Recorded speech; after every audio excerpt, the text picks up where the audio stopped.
unity in purity.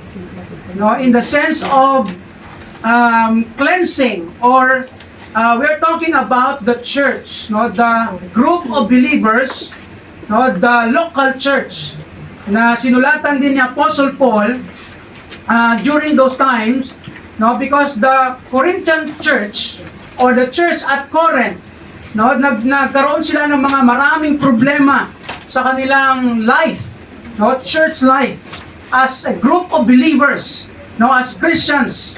Nagkaroon po sila ng mga personal, internal problems, no, in the church.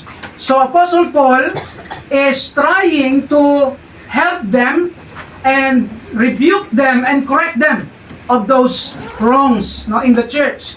So that's the theme that we have. No, we need to join together to purify or to cleanse, no, the church, because the church, no, it's wala pong perfect na church, and lahat po may problema, and along the way problems arises, no, in the church. So our goal and our part is to be together in helping one another, no, taking away all those unnecessary and maybe unhelpful na mga bagay, no, mga situation sa church. So that's the meaning of our theme, and that's also the purpose of Apostle Paul. So in our topic for this morning, makikita niyo po dyan sa outline po natin, step up from immaturity. No, step up. Ibig sabihin, level up. Grow up. No, ang last time ang message natin, move on. No, may connection yun. No, na ang sinasabi dito ni Paul, kasi nga, he is talking to the people in the church. No, those people who are creating problem, or those people, we can call it immature. No, hindi the grow na mga Christians. So when you say immature, ito po ay isang identity na acceptable, understandable to those who are new believers. Ibig sabihin, bago na Christian. No, bago pa lang siya nanampalataya kay Jesus, bago pa lang siyang tumanggap kay Jesus Christ. No, yan po ang mga Christian na pwede nating makonsider na hindi pa mature or hindi nag-grow. Yun po, understandable. Pero pag ikaw ay how many years na Christian, pero still, no, there is an immaturity in your Christian life, that's a problem.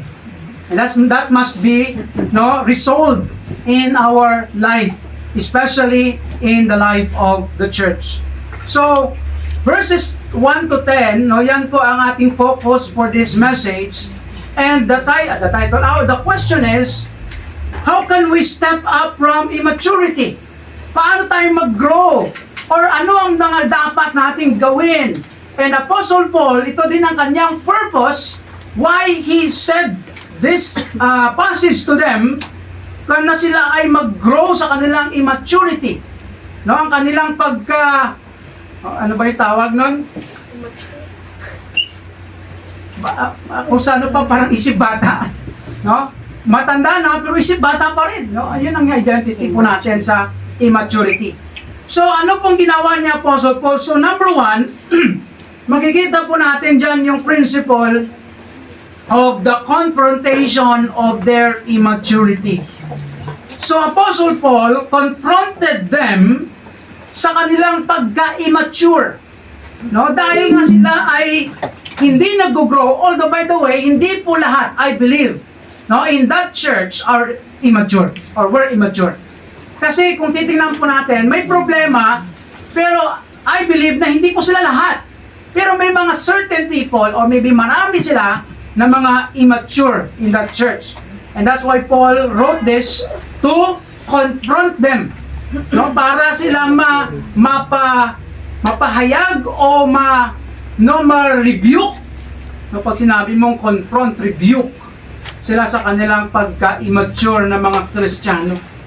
So, paano to ginawa ni Paul, no, sa kanila? Makikita po natin sa sulat niya sa verse 1. No, punta na po tayo sa verse 1. Sabi niya, and I, brethren, is talking of himself, and to the Christian believers at Corinth, could not speak unto you as spiritual.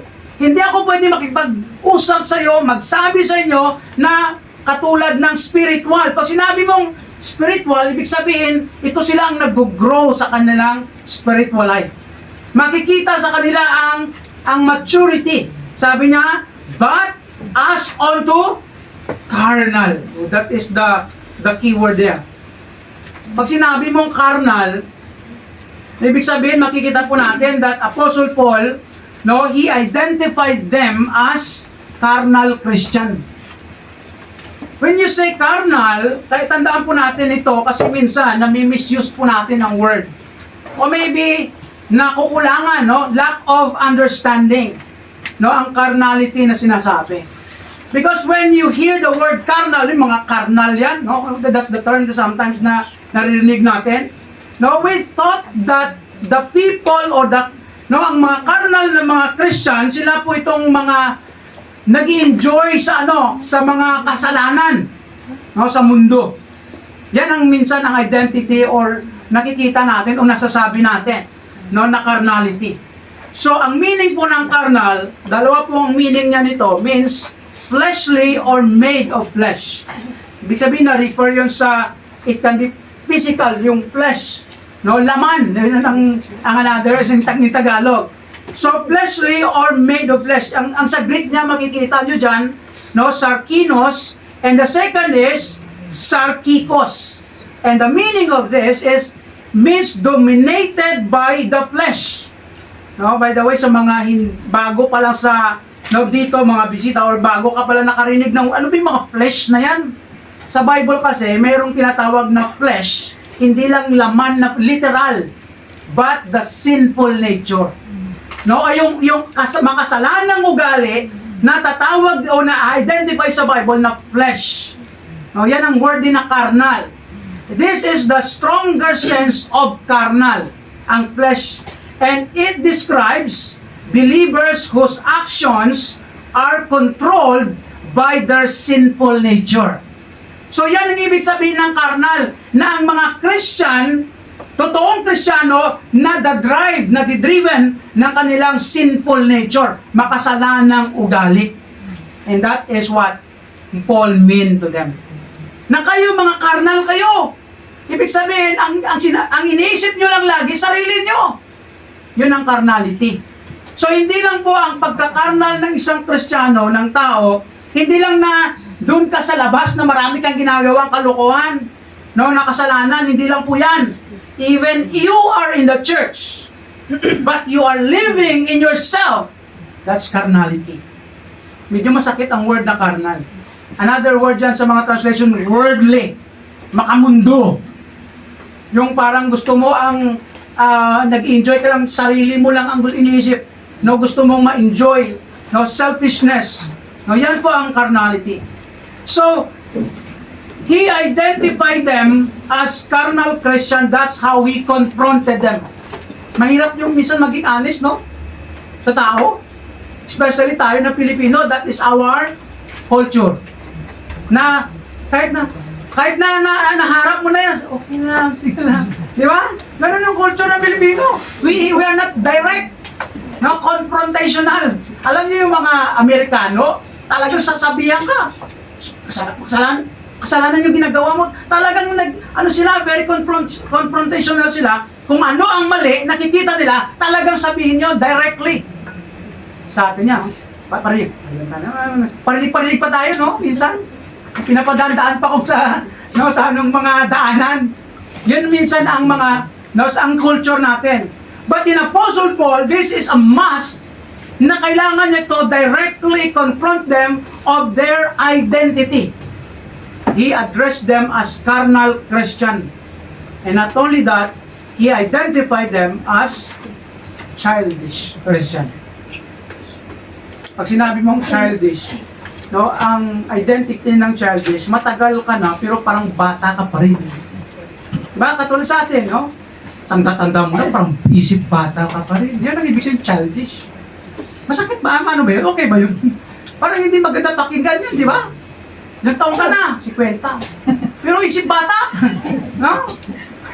Kaya medyo masakit yun. Sa Christian life, ganon din. Kaya sabi ni Paul, balik sa verse 1. Unto carnal, you are carnal even as unto babes in Christ.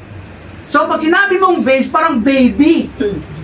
Kaya sabi ko kanina, pag ikaw ay bagong Christian, now you are considered as babe in Christ. Kaya mga bagong tumanggap kay Jesus at bagong naging mananampalataya, no, kay Jesus Christ, you are considered as babes. No, hello babes. Hindi babes na ano ha, ganun ha. Hindi baby. No, ibig sabihin, cute kayo. Oh, di ba? Kaya yung mga bago na Christian, no, cute yan. Sa mga bagong Christian, no, welcome to the family.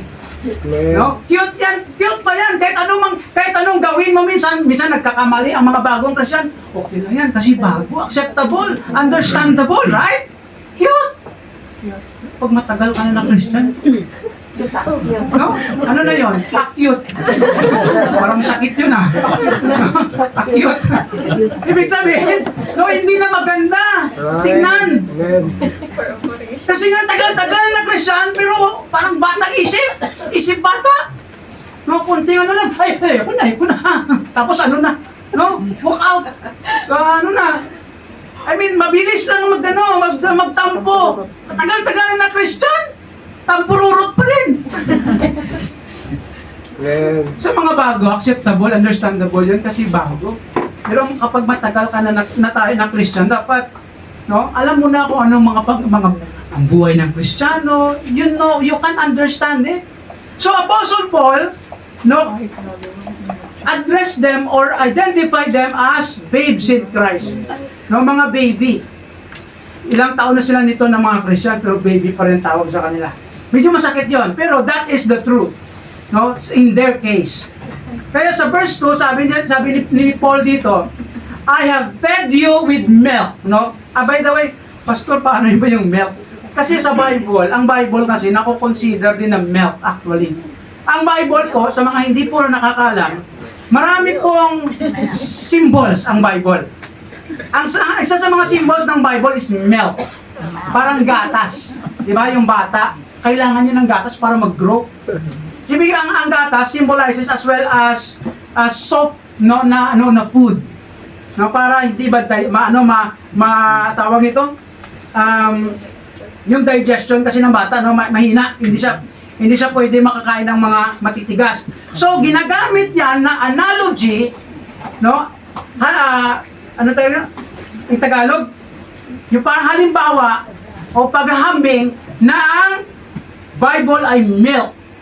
But also another understanding of milk is yung mga tuturo ng Bible na madali lang intindihin. Yun ang milk na sinasabi dito ni Paul. Kaya sabi niya, and not with meat. Kasi baka ano natin, ano ba yung milk at meat? For hitherto ye were not able to bear it, neither yet now are ye able. Anong ibig sabihin dito ni Paul? Gusto nyo lang lagi yung mga pakinggan nyo, yung mga John 3:16, mga alam yun, yung mga simple lang na mga turo. No, love God, or God loves you. Pero yung mga doctrine na mabibigat, no, actually yung tawag ng myth. Yung mga doctrine of God, doctrine of salvation, yung mga malalalim na turo. No, yun po ang ibig sabihin ng myth. No, marami po dyan sa Bible. So sabi ni Paul, milk lang binibigay ko sa inyo kasi wala kayong pag-asa, hindi kayo makaka-digest. Kaya sa sobrang tagal nyo na Christian, gusto nyo yung mga i-message o mga mapakinggan ninyo, yung mga hindi ka na mag-isip. No, yun po actually ang milk na ibig sabihin ni Paul dito. Kaya po, ang isang Kristiyano na nag-grow talaga ay nag-spend sa salita ng Diyos.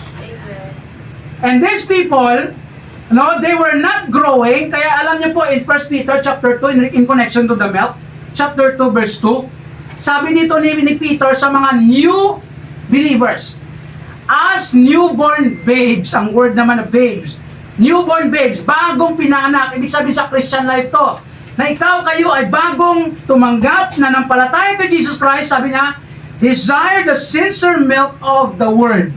Ibig sabihin, ihangad po natin yung salita ng Diyos.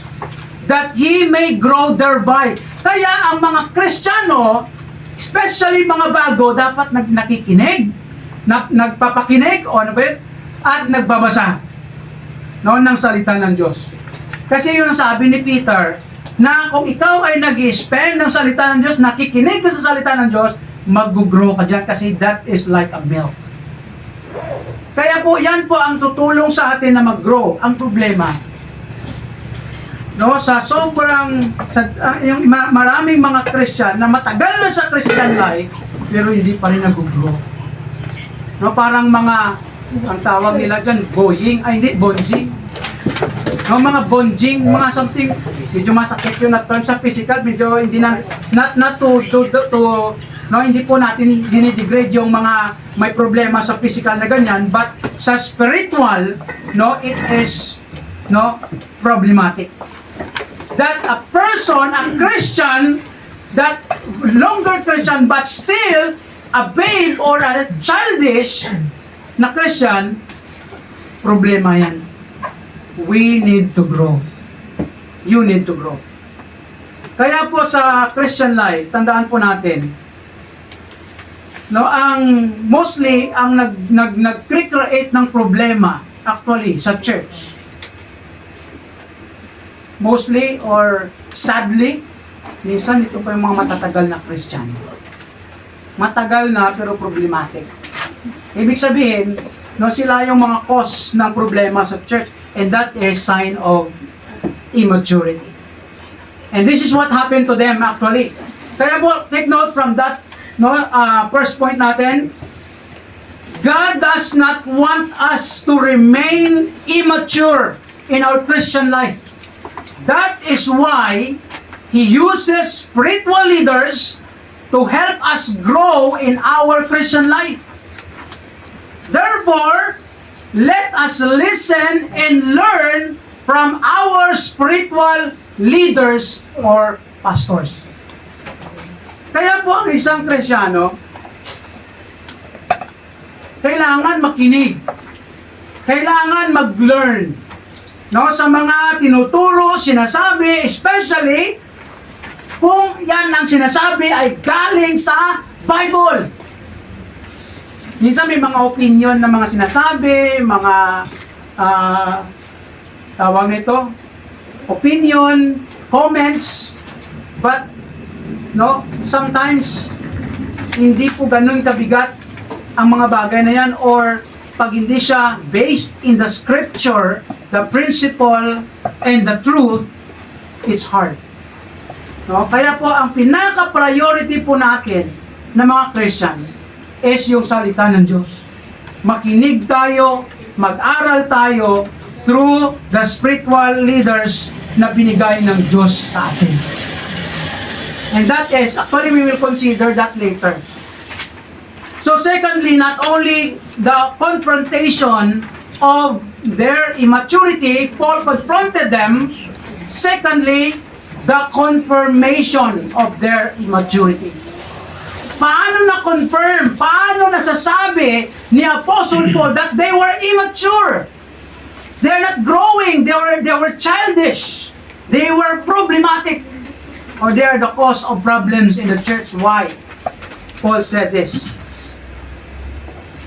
Verse 3, for ye are, minulit na naman ulit, ye are, ang ye pala is you.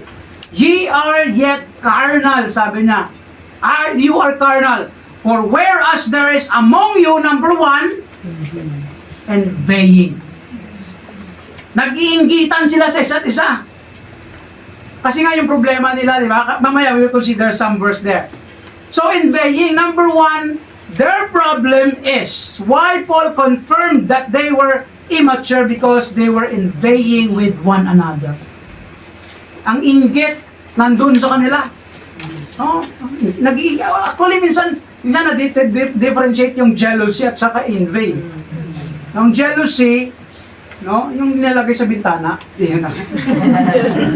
jealousy, ibig sabihin na alam mo yung selos sa mga relationship, Nagsiselos ang isa, ang partner, kasi parang, siya okay ka dun sa kanya, ako hindi. No, parang may ano ka, binibigyan ka ng ibang attention, yun ang ibig sabihin ni jealousy. In fact, God is a jealous God. Right? Ano po yung bakit God is a jealous God? Because tayo, no, na Christian, tayo ay anak ng Diyos, we are belong to God, but if we allow ourselves to be used, no, in sin or through in Satan, na gumagawa tayo ng hindi maganda sa harap ng Diyos, yan, nagsiselos ang Diyos. Kasi ayaw ng Diyos na i-share tayo sa kasalanan, sa kay Satan. Yan ang ibig sabihin ng jealous God. Kaya ang isang Kristiyano, kung siya ay walang pakialam, hindi siya magsisimba, o hindi siya magbigay ng time sa Panginoon, but nagbibigay ng time sa iba, that's God. No, that's the way God will be jealous. Nagagalit ang Diyos dyan. So yan pong jealous, pero yung envy in the Bible is condemned. Yung envy kasi, ang ibig niya sabihin nito, parang nag-aagawan kayo. No, yun po actually ang meaning ng envy. Kung anong meron siya, gusto mong kunin, yan ang envy. So, sila, nag-aagawan sila ng ng mga leaders. No, katulad yan po, makikita po natin later. So, nagkaroon sila ng inggitan or envy with one another. No, kasi actually ang envy, sin po yun sa Panginoon. Ilang beses yan nasasabi sa Bible. Kaya sa James chapter 3, verse 16, sabi ni James, "For where envying and strife is there in confusion," kung nandyan yung envy and strife, ang strife dyan, second dyan, "there is confusion and every evil work." Kaya alam niyo po, masama pong mag-ima-inggit ka. Tama? Pero minsan, inggit naman ako sa iyo. Minsan ganun tayo, no? May mga term tayo na ginagamit. So minsan understandable yun. Minsan yung meaning mo talaga, hindi ganun ka. Grabe, nakakainggit ka naman. Di ba? Pero yung parang expression, I believe on that, na sometimes ganun tayo, no? Minsan, acceptable yun kasi parang lang yun, no? Expression of your closeness. Nakakainggit ka naman, pero pag yung tututa, grabe talaga yan. Ayun, ang inggit talaga. Ayan na naman, parang, tapos kung ano meron siya, gusto ko meron din ako. No, kahit wala akong pera, mangungutang ko. Inggit po yun. Kaya nagkakasalan tayo ang tao dyan. Kaya ayaw ng Diyos ng inggit or ng envy. Kaya sabi na dito, where there's envy and strife, no, there's confusion in every evil work. Kaya marami nagagawang kasalanan ang mga taong inggitero. Tama ba yun? Yes. Ha? Sabihin mo yung kapatid mo o katabi mo, huwag kang ganun.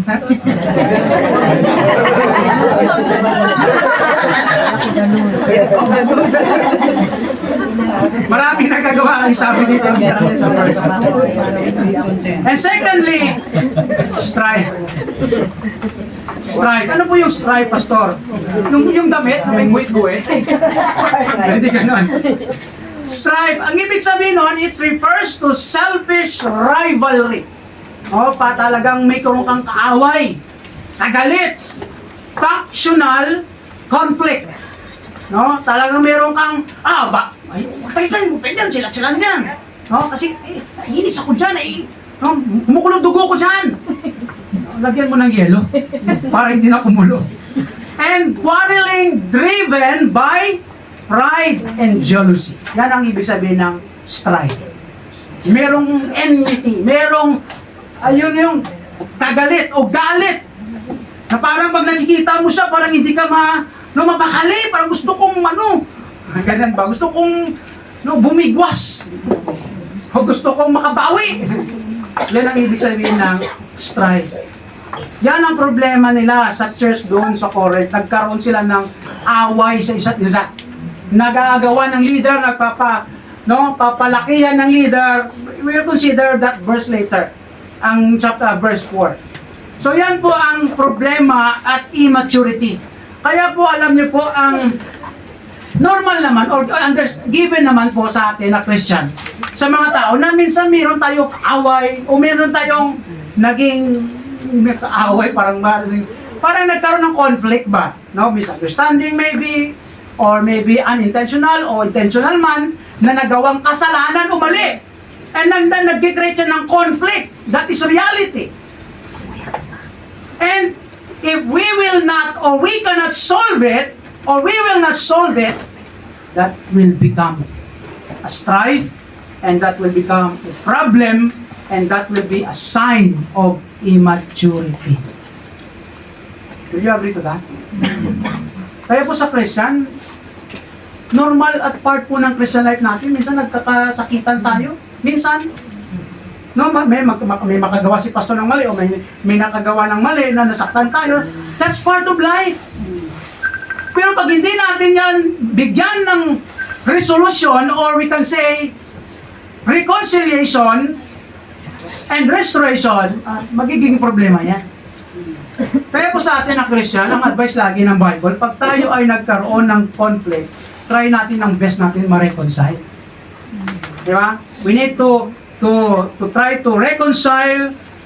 In fact, ang sabi pa nga ng Bible, di ba, sa Matthew chapter 8, pag ang kapatiran o isang tao nagkasala sa iyo, nasaktan ka ng kapatiran o sino man sa church o kapatiran, lumapit ka, sabihan mo, i-try mo na ma-reconcile ang problema o anumang mga hurts na yan, na para magkaroon ng healing at reconciliation and restoration.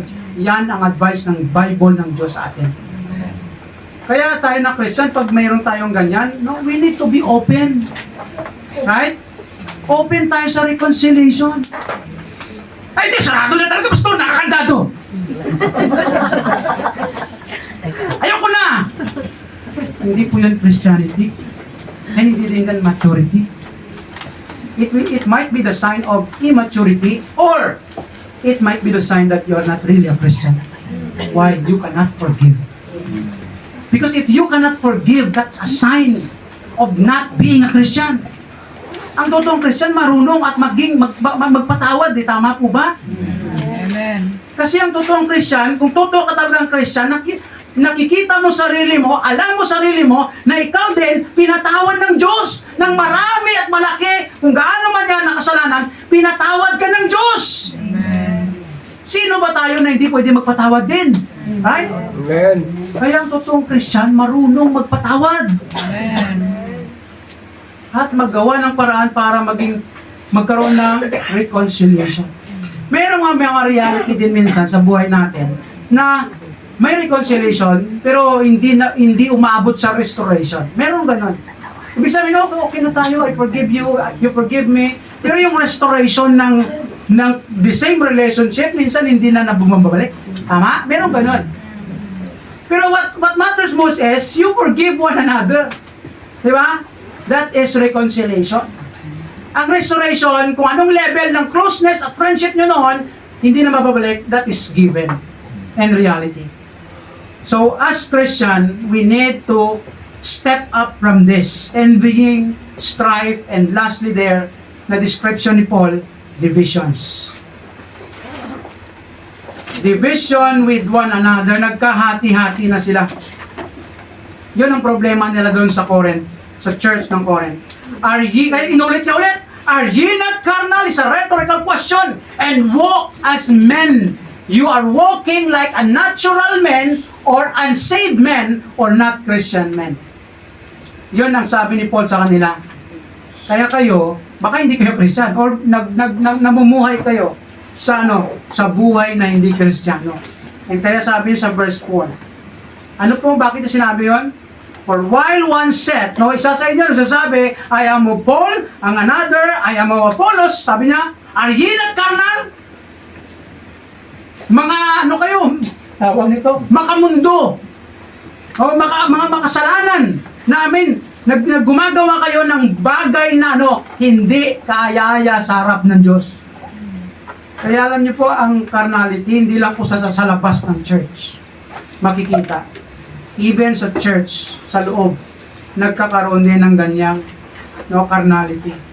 Kaya sa description din ni Paul sa Galatians chapter 5 verse 20, in regard to the flesh, the sinful nature, yung kanyang ebidensya or makikita sa tao, idolatry, witchcraft, hatred, variance, emulation, wrath, strife, seditions, yan po ang mga pamumuhay ng tao na wala sa Diyos, or mga na sa sarili or flesh, no, carnal. Heresies in verse 21, no, envyings, murders, drunkenness, na bilong ito ang envyings and strife sa verse 20 and 21. And sabi niya, revelings and such like, of which I tell you before, as I've also told you in time past, that they which do such thing shall not inherit the kingdom of God.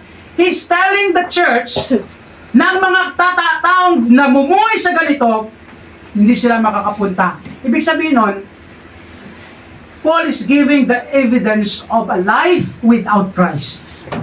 Mga taong hindi wala sa Diyos. Kaya sa Kristiyano, itong mga envyings and strife, dapat ma-overcome natin. Divisions. Although sometimes, hindi natin maiwasan magkaroon talaga ng division, especially sa church.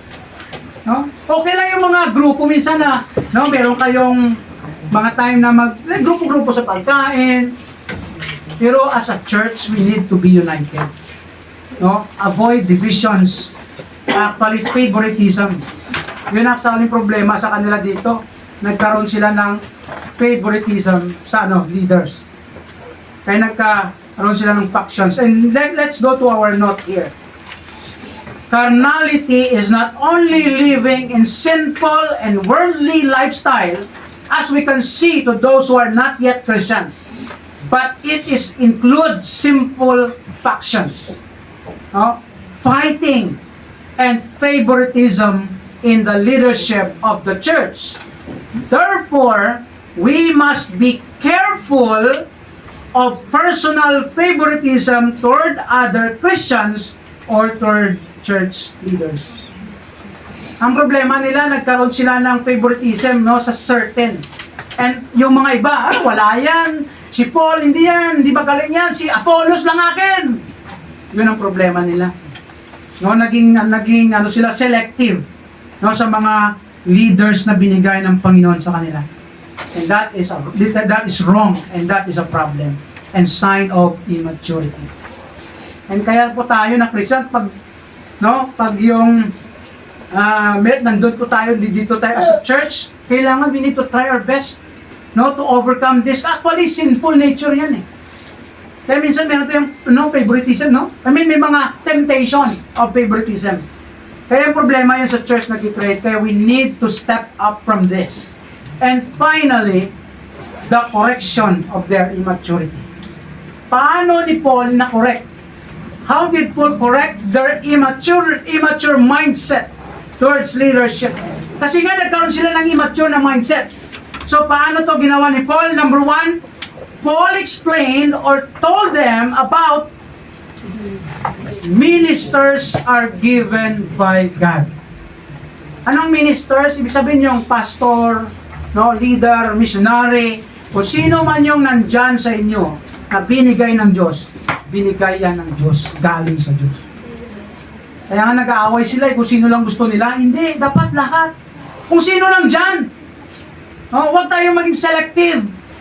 Na siya lang gusto ko, siya hindi. Pakinggan ko to, hindi to. That is not God's will. Because sabi ni Paul, lahat kami, galing kami sa Diyos, binigay ng Diyos. Kaya sabi sa verse 5, who then is Paul? Sino ba si Paul? Sino si Apollos? But ministers by whom ye believed, even as the Lord gave to every man. Binigay ng Diyos kami. Lahat, sabi ni Paul. Si Apollos, ako, si Peter. Sabi ni Paul dito sa kanila. Because you know what? Ang ministers, ang Diyos siya nagbigay. Kung sino man ang inallow ni Lord na maging pastor sa church, whether it be volunteer, part-time, or whatever, kung yan ay binigay ng Diyos yan, so be it. Kay Lord yan. No? We need not to play favorites. And we need to accept. No? And sinabi natin kanina, and listen and learn from that person na binigay ng Diyos. Kasi ayaw na nila makinig sa iba, gusto nilang isa na lang. Yun ang point ang kanilang nangyari doon. Kaya sabi ni Paul, lahat kami ay binigay ng Diyos. And then secondly, ministries, no, yung mga gawain are growing by God. Kung ano man yung pag-grow ng ministry na yan, na meron sa inyo, galing at ang Diyos yan gumawa. Kaya sabi ni Paul dito sa verse 6, I have planted, ako yung nagtanim, si Apollos nag-watered, ibig sabihin siya nagbinyag, nagdilig pala, binyag, iba pala yun. Binyag. Sa amin kasi parang ganun yung term nata sa Ilonggo eh. No, yung kasi yung sa Ilonggo, yung paglagay ng tubig sa tanim, bunyag. Tama, no? Bunyag, bunyagan. No? No, parang binyag din, kaya yun ang word. I have planted, Apollos watered, but, take note, God gave the increase. Ang Diyos ang nagpapalago. Sabi ni Paul, kung ano man ginagawa namin, wala to. Sino ba kami? Ang Diyos ang gumagawa na maglago ang gawain o ano. Kung nag-grow ka man, ang Diyos ang gumawa yan, hindi si pastor. Naintindihan po natin? Amen. Minsan nami-misuse ang mga words. Si pastor talaga nagpag-grow sa akin. Hindi si pastor. Ang Diyos. Kasi minsan naging idol na natin yung pastor. Kung hindi si pastor magpastor, ayaw ko na. Idolatry yan. Parang hindi ka mabubuhay na wala si pastor. It's not what God wants us to have to understand. Kaya kinorek ni Apostle Paul ang kanilang mindset. Hindi dahil sa amin, dahil yan sa Diyos, siya yung nagpag-grow. Kung nag-grow ka man, pero parang immature ka pa rin. Sabi ni Paul sa nila. It is God who gave the increase, nagpapalago sa gawain. Siya ang gumagawa ng parang ginagamit lang sila, sabi ni Paul. And then sabi sa verse 7, so then neither is that planted anything, neither he that watereth, but God, ulit ulit, but God that giveth the increase. Ang Panginoon ang nagpapalago. Kaya po, hindi lang po sa side ng mga Christians, but also even to the pastor. Hindi po pwedeng pastor mag-claim, kung wala ako dyan, hindi sila mag-grow! No. Hindi rin po tama yan. Amen. Kasi magiging pride na po yun. Right. Claiming the glory of God. Kaya minsan yung mga siguro misuse ng mga terms ng mga leaders o pastor o mga maybe sign of pride na parang ako talaga importante dyan dahil sa akin wala kayo. Sino ka?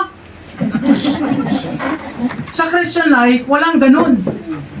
Ang Diyos ang may worthy of glory because siya ang nagbibigay ng increase. Amen. Kaya hindi po natin pwede i-claim ang mga bagay-bagay sa church. No, na parang ako talaga, ay delikado po yan. Parang maging katulad kayo sa isang pagong. Alam yung pagong? Alam na narinig yung istorya ng pagong? Ha? Yung pagong na hindi marunong lumipad. Pero nakalipad. Bakit? Dahil sa mga ibon. Sabi ng pagong, sarap naman yan siguro sa inyo. Pwede ba akong lumipad kasama ninyo? Kaya sabi ng ibon, sige, kumuha ka ng stick, magkagat ka sa stick.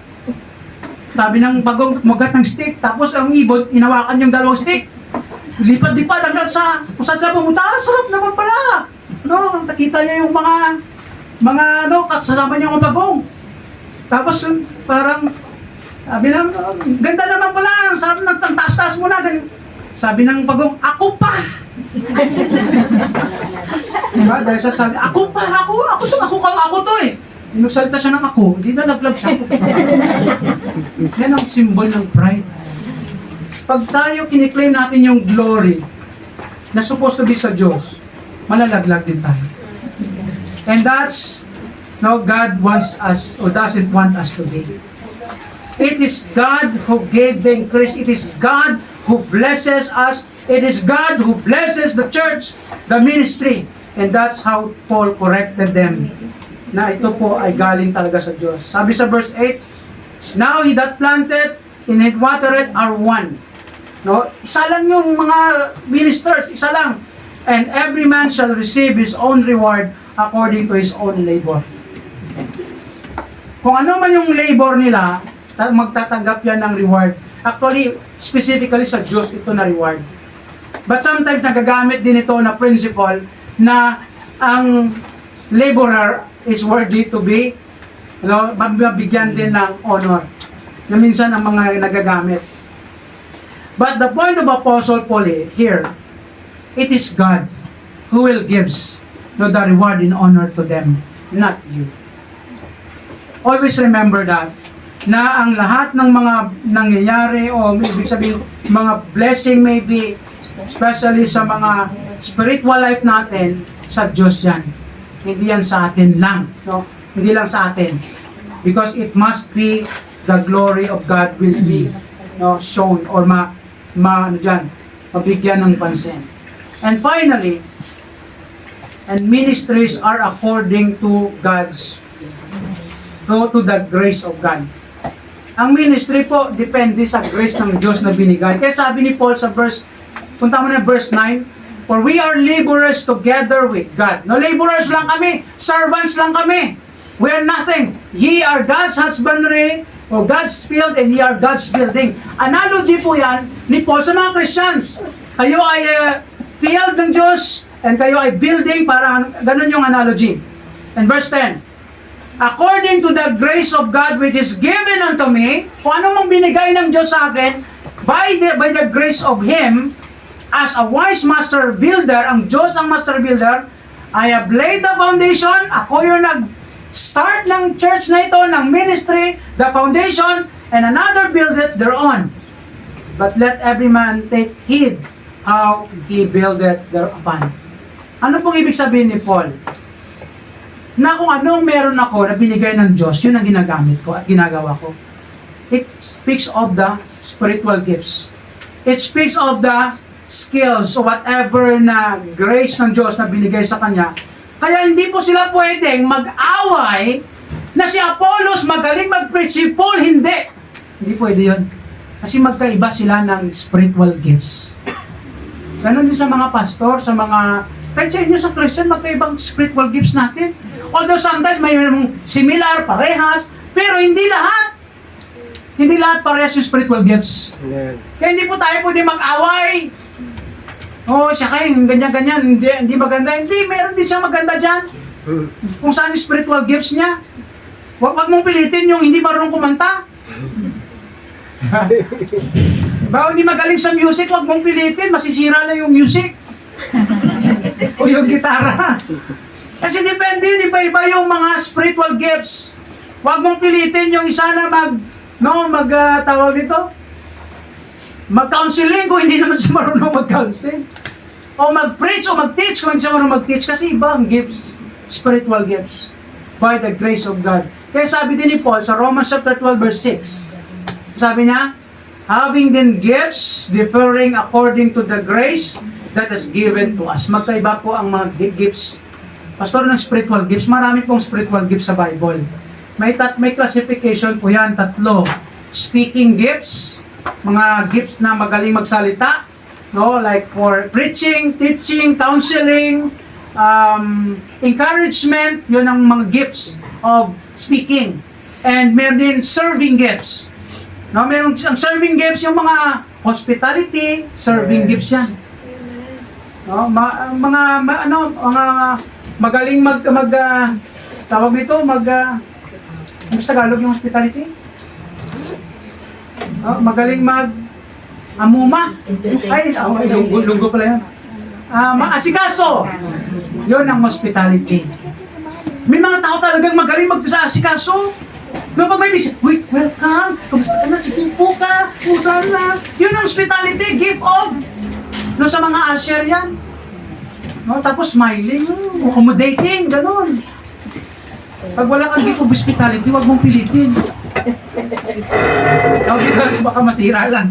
Hindi. Ang point is, magkakaiba po tayo. Meron ding sign gift. Actually, yung sign gift, ito yung mga healing, mga speaking in tongues, yun ang sign gift sa Bible. Pero, yung ibang sign gift, wala na tayo sa atin yan. We don't believe on the ongoing sign gifts. Kasi sa mga apostles lang yun at saka early church. So, yan po ang sabi ni Paul, now we have different gifts. Kaya sabi niya dito, according to the given us, whether prophecy, let prophecy according to the proportion of it, and so on. Sa Romans chapter 12. is talking about the spiritual gifts. Kaya po tandaan po natin ng mga Christian. Kung anong meron po tayo, regalo ng Diyos yun. That is by the grace of God.